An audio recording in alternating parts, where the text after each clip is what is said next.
Hi, nice to meet you again. Now, I don't know whether you remember what I said to you the last time you came into my radio show, but I said that you'd be going to Broadway and you laughed at me. You knew all along, didn't you, really? Oh, no, I know for a fact while I was still in the show in London, they told me that they were auditioning for every single part here.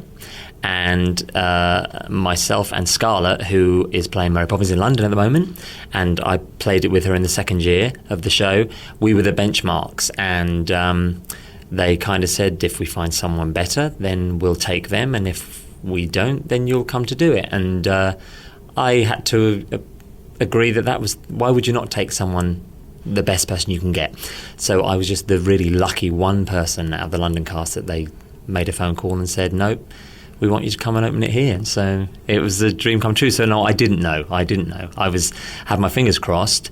But it was really until the last day of auditions here on Broadway, they still had another guy in mind. And as it turned out, they offered me the role on Broadway, and Gavin Creel, the guy they had in mind, got to take over from me in London, and he's still there now. My take on it is this, that the accent is very important to this. Yours is a character role, and when I saw you do it the first time, I'll be honest with you, I've never seen anybody since do it better, because you seem to love the role, you seem to enjoy the role, and you do it with such conviction. There was no question they were going to bring you over. I would have been amazed to see anybody better.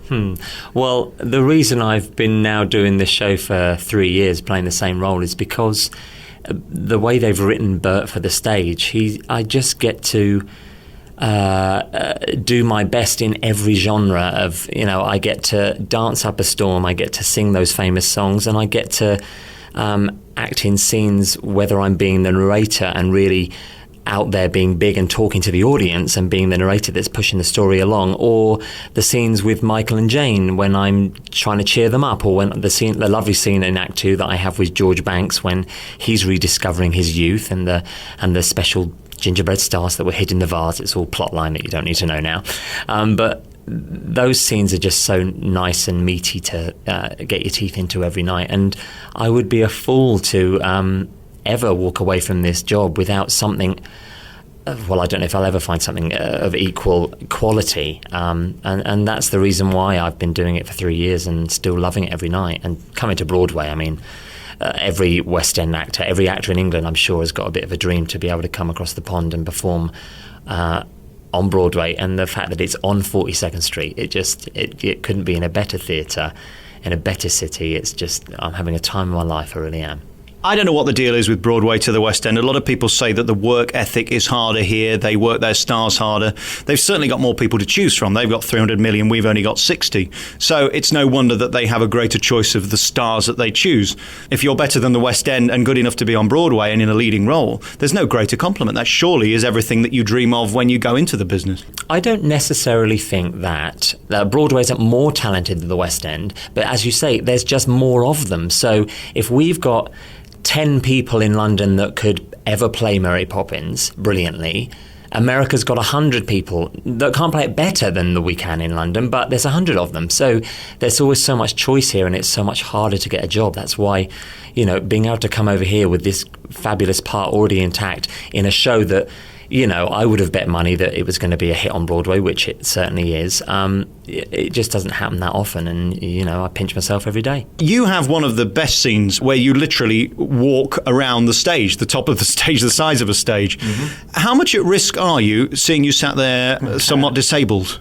Well, no, when I first learned how to do this trick with 2 wires, attached to my hips and walking up the side of the proscenium arch, tapping across the top, singing upside down, and then walking down the other side. Of course, originally I was completely scared, and my very first rehearsals on the wires only got halfway up the wall, and I was like, no, that's enough for today.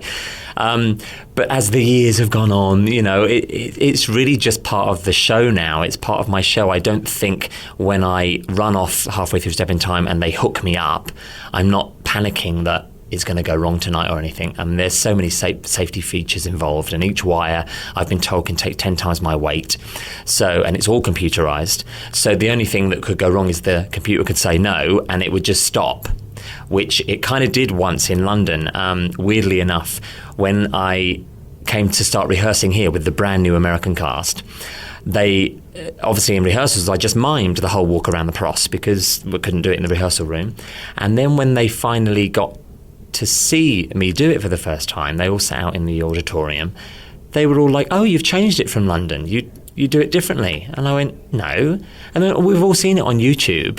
And the weird thing is, once in London, and only once in the year and 8 months that I did it, I got to the middle of the top of the stage, and the computer said no, and they had like an escape button, which what it does is it just lets the wires out slowly, and I just get lowered down to the stage again. So I came down the middle of the stage, just flew down, and I sort of span round to cover up the embarrassment, like it's all gone wrong. And that, weirdly enough, is the one that someone recorded illegally, and it's on YouTube.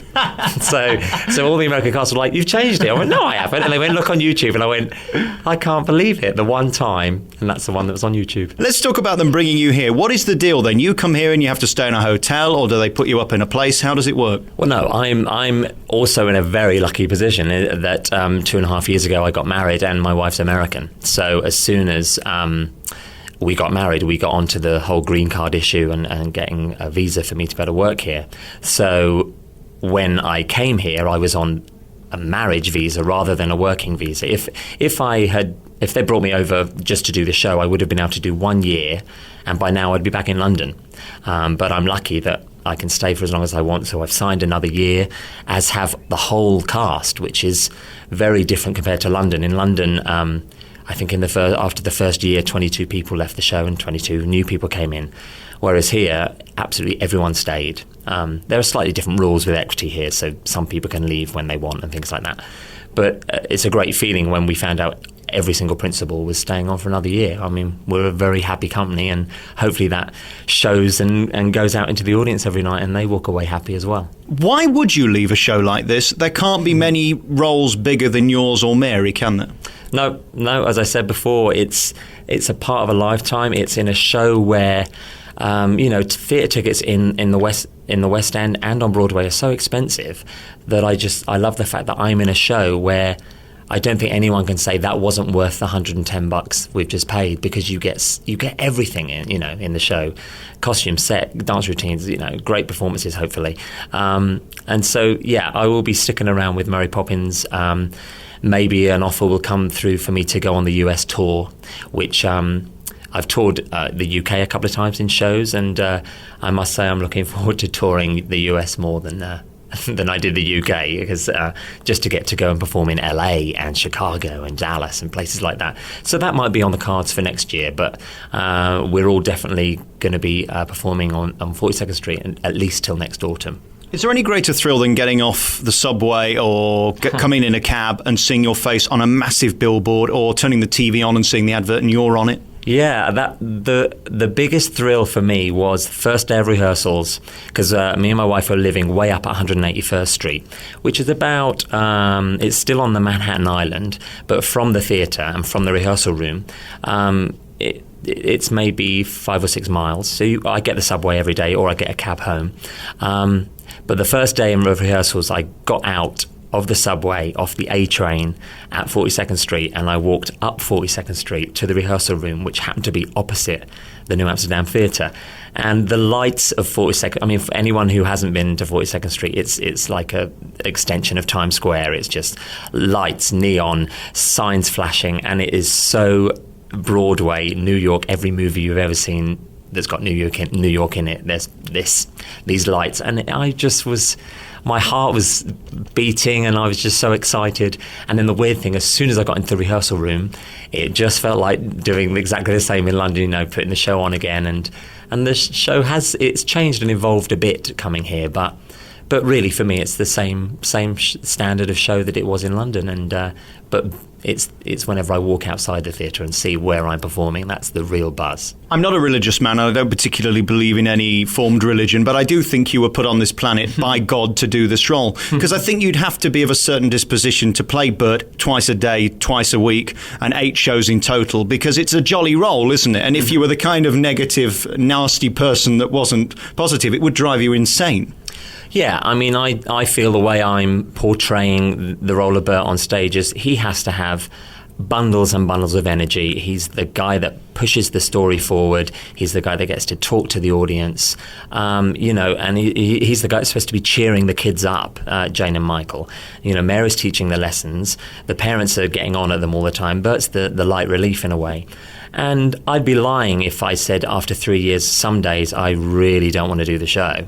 Because some days I'm just not in the mood, but it's my job at 8 o'clock every night or 2 o'clock on matinees to give the same performance and get the same buzz in that audience as I had on my very first night in London.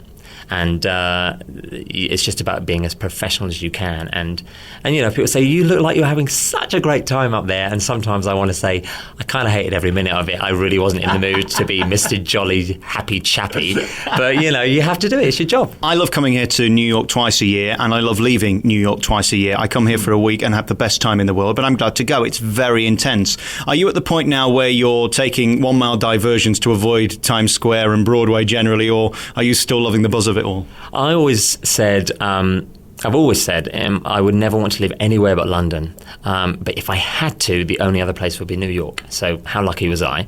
And now that I've been here a year, I have to say I don't want to live anywhere else. I absolutely love it here. I love the buzz of Midtown, Times Square.